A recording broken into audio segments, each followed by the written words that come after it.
de Campeche, Campeche, México, presentando Francisco Panchito Horta.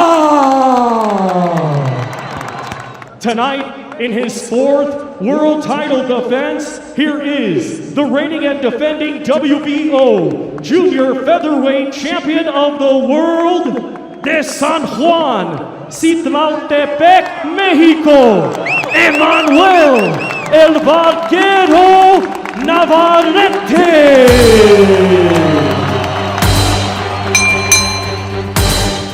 Emanuel Navarrete entered the fight as the reigning WBO Junior Featherweight Champion, quickly becoming one of boxing's most active and exciting title holders. He hurt his, I think he hurt his right hand. Now Dogbe held up by the ropes, and Dogbe goes down. Known for his relentless pace, long reach, and punishing volume of punches, he had developed a reputation as a relentless aggressor who overwhelmed opponents. When you're down there. Oh! There's that left lead! This fight against Francisco Horta was another opportunity for the Vaquero to showcase his power, stamina, and championship mentality while solidifying his status as one of the most entertaining champions in the sport.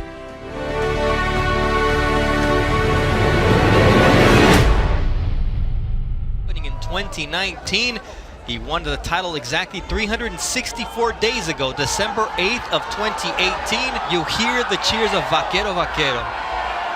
Talked about him being just less than a lot of family, a lot of friends, everybody asking for tickets.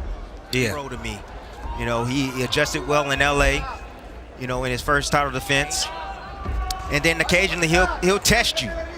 He'll come around with the left hook, overhand right. Right now, he's just having a look at Horta right now. Like watching Navarrete. No, you're not. But he can finish, and that's something that even he can't explain. He says, I know it's not pretty. He's very unorthodox. You know, he's very awkwardly clever, some would say. That he's at that level when he fights in Mexico. There's Navarrete right there. He's switched southpaw just for a moment. Landed a nice combination as Horta back. It really worked for him early on in this fight. No, he can fight from any position. He could be squared up and shoot a bomb. A lot of fighters, they'll mention the fact that at fighter meetings, they'll say, man, I'd rather fight a guy that just 1-2, come forward, very orthodox. Very awkward style. Manny Pacquiao, he does have a lot one form than Navarrete does. But just the punch angles and the speed. Yes. Round one is in the books here for Emanuel Navarrete's title defense again. There's Navarrete right there, digging down to the body. Of course, he's going to start it with the jab. That's what he needs to do. Then here he is attacking Horta against the ropes, trying to come around the guards. Because when your opponent got sparring Carlos Ornelas and Edivaldo Ortega title, I need to change everything around. Yeah, sometimes you got to make those type of choices and move away and go find the better sparring and the better work, so you'll be better for these wild shots from Emanuel Navarrete. But that's what Panchito Horta was trying to do as he did. What it's going to take to beat a fighter like Navarrete is a very technical fighter. Catch him in between those wild swinging punches that Navarrete loves to throw. When he gets tagged, he comes back with something. And that may be dangerous against Navarrete because Navarrete is the type of guy who throws 3-4 punches at a time. Distance came along the ropes, and what did Navarrete do? He's kept nice left hook.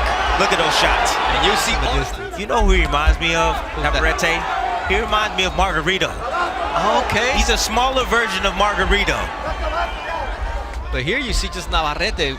It works for him, man. Being awkward, being a power punching machine. He's effective too. It's like having an ugly car that's all beat up on the outruns other people down on the street, you know? See the hooks coming in from the right and left hand of Navarrete. He's got his opponent pinned on the ropes, and that's the last place you want to be. Up the middle, then back around the outside, then straight. Navarrete, he throws punches at the oddest angles. He got caught coming in because he was leaping in, but Horta not able to do much against Emanuel Navarrete, who just keeps throwing punches and bunches here as round 2 of the scheduled 12 round. Here's Navarrete, he's attacking. You see, picked up his hands and blocked a couple of shots, but there's a nice little short uppercut in the inside. As Horta backs up against the rope, you see Navarrete still throwing punches. And there you saw him getting caught when he lunged in, but then he put his man in the corner, and they call him the cowboy. Well, he rode him like a cowboy all the way to that corner. You know, Horta, 10 knockouts, 20 fights. You know, he has suspect power. You know, % clip compared to just 12 out of 50 for his opponent, Panchito Horta, who once again gets backed up. Nice body shot there with the right hook from Emanuel Navarrete. Horta to close his guard, to keep his hands up. Horta's a tall fighter. He's going to keep those hands up. Navarrete's going to come around with body shots, and then he's going to lift him up. Navarrete makes a lot of mistakes, including stepping straight back, and he got caught by Horta with the right hook there. But he also makes him miss plenty of times. Man, you hear those shots, don't you, Bernardo? 100%. You can hear them. Those are heavy shots coming from Navarrete.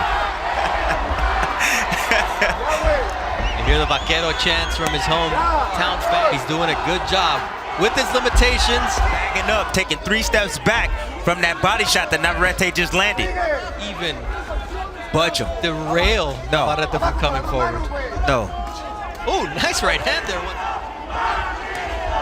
Now Panchito getting some love from the fans. Oh, nice right hand. It's almost like going into a gunfight. If I was Horta, you know, Horta has a BB gun. And he knows how to make it pop as he does there with the right and left hook combination to close out this 3rd round of a scheduled 12th round potential fighter.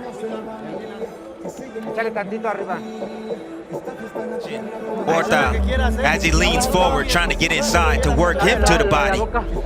But it's been all Navarrete. From the outside, from the inside, throwing his punches at odd angles.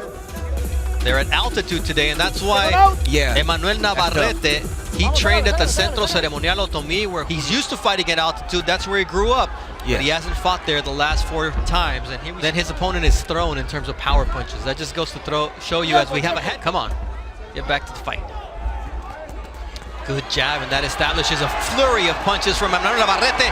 Big left hook from the fighter from Mexico City. But he feels his opponent weakening. Horta changing, he's got him up against the corner, and this is where Emanuel Navarrete does his best work, and you can hear the crowd appreciating, although Horta lands a nice counter right. Just so he can get in position to land his punches. It's dangerous in round 4. He lands a nice body shot, could have been right on the belt line, and here comes. Now he's the one backing up Emanuel Navarrete. He's hoping that Navarrete punched himself out. But Horta doesn't know. There's a right hook from Navarrete, and here comes another blow. Takes a body shot. He's very valiant, but we saw what happened with another valiant fighter in Miguel Gonzalez, who wasn't throwing punches and was taking punishment. And here it comes to an end. Once again, Emanuel Navarrete with a big knockout of Panchito Horta in his 4th title defense. The first time he does it on home soil. And Navarrete continues to impress. Continues to impress, continue to dominate. 2 minutes, 9 seconds of round number 4. El ganador por el knockout técnico. Your winner by the way of technical knockout. Y aún el campeón and still world